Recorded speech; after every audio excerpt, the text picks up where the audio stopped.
Hello दोस्तों, स्वागत है आपका मेरे यूट्यूब चैनल पर।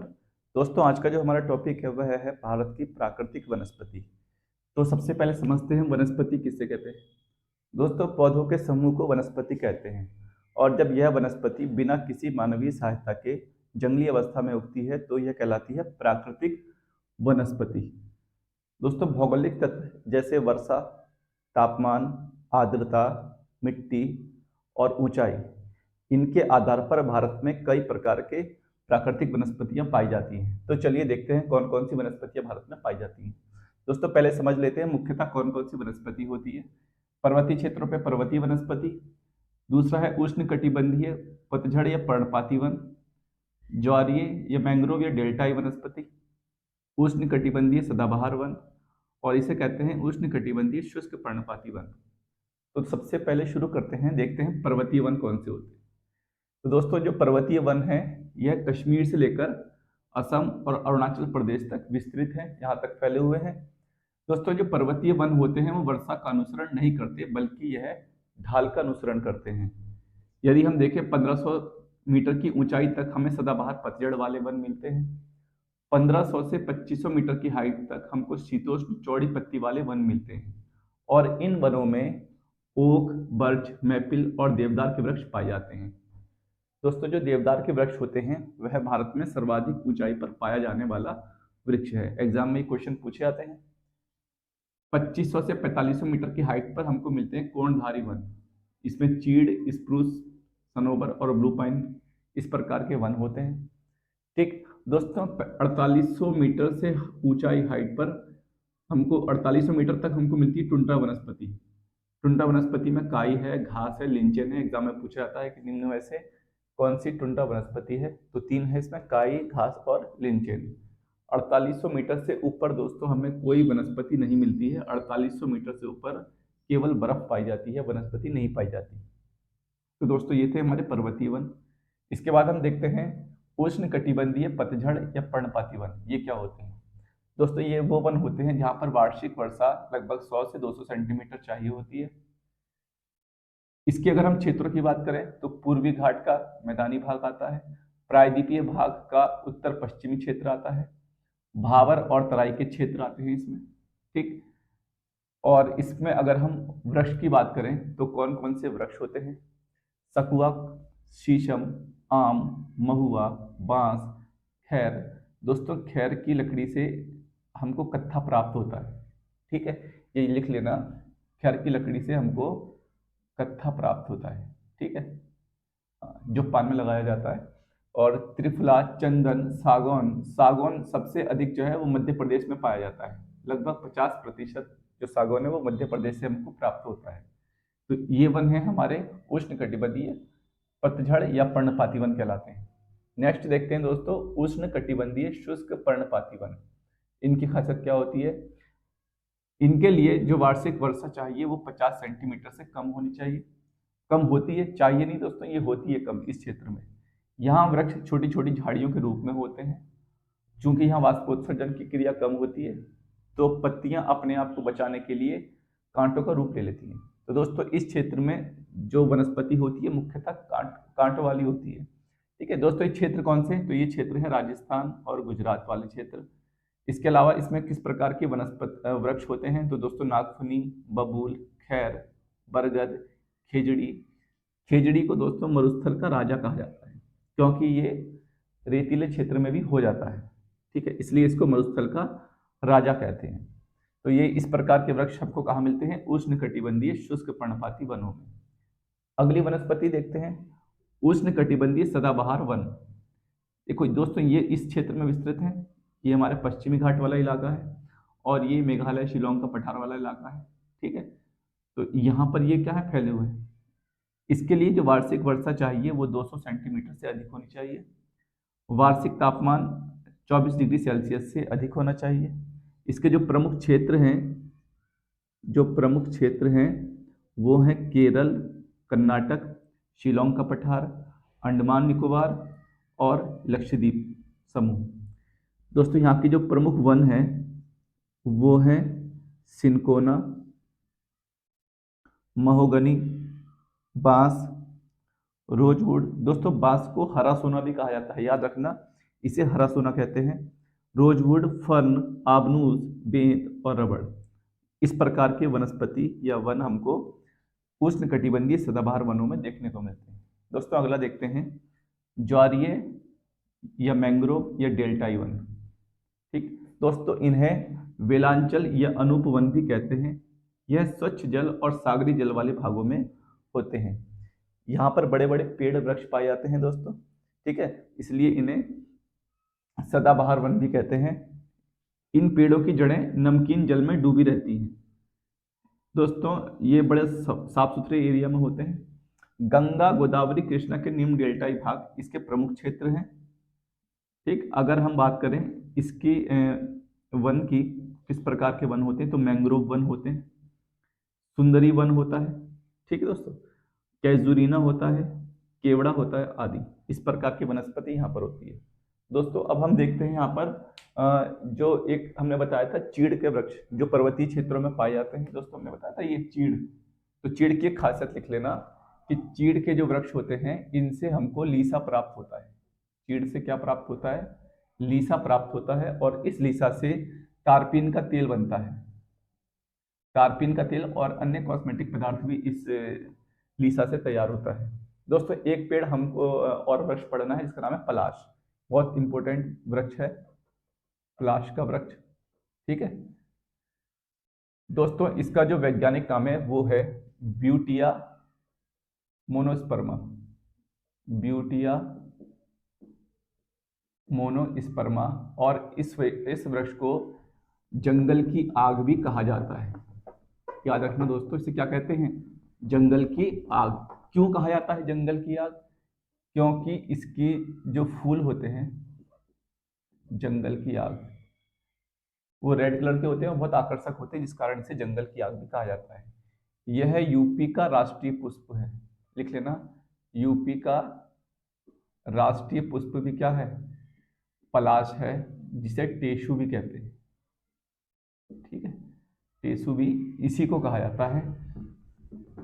और दोस्तों इसके बारे में क्या है, यह पूरे भारत में पाया जाता है, ठीक है, यह पूरे भारत में पाया जाता है, ठीक। इसके अलावा एक वृक्ष और होता है, तेंदू का वृक्ष होता है, इसमें तेंदू की पत्तियां होती हैं जो बीड़ी बनाने के काम आती हैं, बीड़ी बनाने के काम आती हैं। इसका फल भी होता है तेंदू, वो खाया जाता है, ठीक है, और यह मुख्यतः राजस्थान वाले क्षेत्र में होता है, ठीक। तो दोस्तों आपको उम्मीद है कि ये समझ में आ रहा होगा, ठीक दोस्तों। अभी वीडियो के एंड इसके टॉपिक के एंड में मैं इससे रिलेटेड कुछ इंपॉर्टेंट क्वेश्चंस भी पूछूंगा आपसे, ठीक है। एक चीज और देख लेते हैं दोस्तों, वन अनुसंधान केंद्र, जब हम इतना देख रहे हैं तो इसको भी आप याद रखना, वन अनुसंधान केंद्र, ये इसकी स्थापना जो होती है वो 1906 में इसकी स्थापना होती है, और इसका जो मुख्यालय है, मुख्यालय याद रखना दोस्तों, इसका एग्जाम में पूछा जाता है, इसका मुख्यालय है देहरादून, ठीक। कहाँ इसका मुख्यालय, देहरादून। और वन अनुसंधान केंद्र में जो वन अधिकारी होते हैं, जो वन रेंजर्स होते हैं, उनकी ट्रेनिंग वगैरह होती है, ठीक। दूसरा याद रखना दोस्तों, भारतीय वन सर्वेक्षण, भारतीय वन सर्वेक्षण, इसकी स्थापना हुई थी 1981 में, और इसका भी मुख्यालय देहरादून है। दोस्तों याद रखना, इन दोनों का मुख्यालय कहाँ है, देहरादून है। यहाँ पर काम क्या होता है, तो यहाँ पर ये भारतीय वन सर्वेक्षण हर दूसरे साल में अपनी रिपोर्ट पेश करता है भारतीय वनों से संबंधित, किस क्षेत्र में कहाँ पर ज़्यादा है। अभी जो लास्ट रिपोर्ट आई थी वो 2019 की आई थी, तो 2019 के अकॉर्डिंग, सॉरी 2021 के अकॉर्डिंग जो सर्वाधिक वनों वाला हमारा राज्य है वो मध्य प्रदेश है, ठीक है, याद रखना इस चीज को भी। इसके अलावा दोस्तों एक चीज हम और देखते हैं, राष्ट्रीय वन नीति। राष्ट्रीय वन नीति जो है ये सबसे पहले 1894 में आई थी, लॉर्ड एल्गिन सेकंड के समय में, इसके समय में, लॉर्ड एल्गिन सेकंड के समय में, नोट कर लेंगे, राष्ट्रीय वन नीति, राष्ट्रीय वन नीति। दोस्तों उम्मीद है वनों से संबंधित कोई भी क्वेश्चन आपका छूटेगा नहीं, ठीक है। प्रथम राष्ट्रीय वन नीति ये 1894 में और किसके समय में आई थी? लॉर्ड एल्गिन सेकंड के समय में आई थी। ठीक है दोस्तों, ये तो हो गई आज़ादी से पहले की। अगर हम बात करें स्वतंत्रता के बाद, दोस्तों इसी के तहत भारत में वन विभाग की स्थापना हुई थी। ठीक है, स्वतंत्रता के बाद फर्स्ट राष्ट्रीय वन नीति ये आई थी 1952 ईस्वी में। ठीक है, और संशोधित राष्ट्रीय वन नीति की बात करें तो वो 1988 थी। ठीक है, संशोधित राष्ट्रीय वन नीति 1988 को आई थी। ठीक है, और दोस्तों इसके जो लक्ष्य हैं वो याद रखना। पहला लक्ष्य मोस्ट इंपोर्टेंट है, इसके अंतर्गत भारत में 33% वन क्षेत्र की प्राप्ति होनी चाहिए। ठीक है, इसके अलावा मृदा अपरदन का संरक्षण करना, अधिक से अधिक वनों को उगाना, इकोलॉजी सिस्टम को बनाए रखना, ये सब इसके लक्ष्य हैं। मोस्ट इंपोर्टेंट है, भारत में 33% वन क्षेत्र की प्राप्ति इसका मतलब सबसे महत्वपूर्ण क्या है? लक्ष्य है।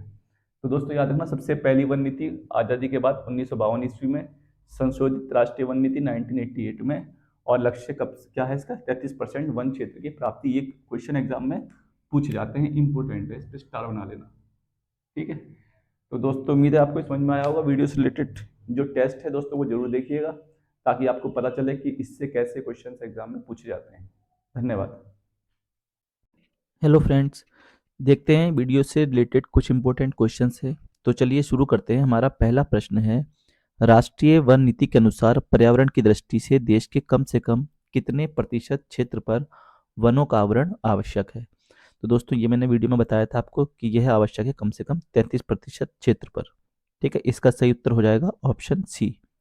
नेक्स्ट क्वेश्चन देखते हैं, केंद्र सरकार द्वारा नई वन नीति की घोषणा किस वर्ष की गई है?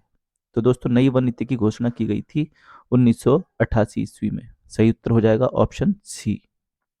अगला प्रश्न देखते हैं, भारतीय वन सर्वेक्षण विभाग का मुख्यालय कहाँ स्थित है?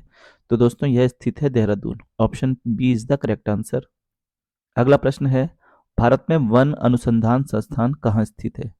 तो दोस्तों वन अनुसंधान संस्थान स्थित है देहरादून में। तो इसका सही उत्तर हो जाएगा ऑप्शन सी, देहरादून। ठीक है, Dehradun is the correct answer. अगला प्रश्न है, भारत में वनों की ताजा स्थिति के संबंध में रिपोर्ट कौन जारी करता है? तो दोस्तों कौन जारी करता है? भारतीय वन सर्वेक्षण विभाग देहरादून ये जारी करता है। अगला प्रश्न है, देहरादून स्थित फॉरेस्ट सर्वे ऑफ इंडिया द्वारा कितने वर्षों के अंतराल पर वन संबंधी रिपोर्ट जारी किए जाते हैं? तो दोस्तों ये जारी किए जाते हैं 2 वर्ष के अंतराल पर। Option A is the correct answer. अगला प्रश्न है, वनों की सुरक्षा के लिए स्वतंत्रता प्राप्ति के पश्चात सर्वप्रथम किस वर्ष सरकार द्वारा वन नीति की घोषणा की गई थी? तो दोस्तों स्वतंत्रता के पश्चात सबसे पहले 1952 ईस्वी में घोषणा की गई थी वन नीति की। Option B is the correct answer होगा इसका। अगला प्रश्न है, भारतीय वन सर्वेक्षण विभाग की स्थापना कब की गई? तो दोस्तों भारतीय वन सर्वेक्षण विभाग की स्थापना की गई है 1981 ईस्वी में।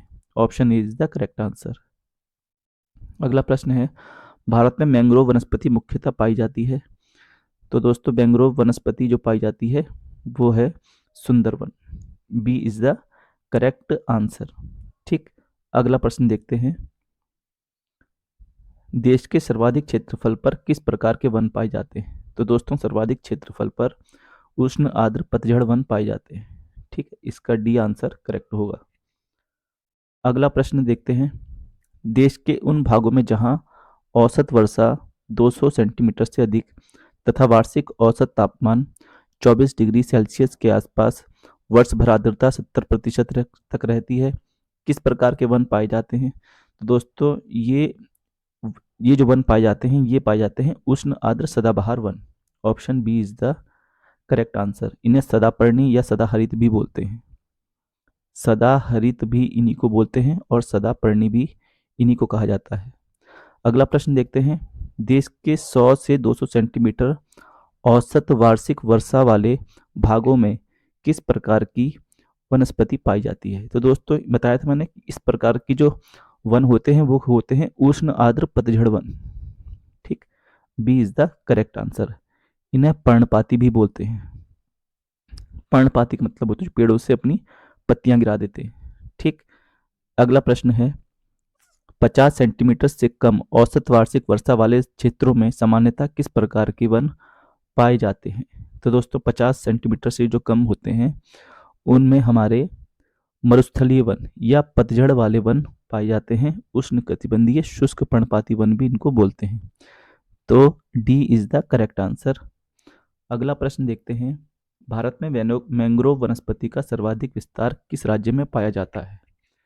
तो दोस्तों जो मैंग्रोव वनस्पति है वो सबसे ज़्यादा पाई जाती है पश्चिम बंगाल। इन ऑप्शन के अनुसार अगर हम देखेंगे तो सबसे ज़्यादा पश्चिम बंगाल में पाई जाती है। ठीक, अगला प्रश्न है, पश्चिमी घाट पर पाई जाने वाली वनस्पति का प्रकार है? तो दोस्तों पश्चिमी घाट पर जो वनस्पति पाई जाती है उसे हम बोलते हैं सदाहरित या सदापर्णी। Option A is the correct answer.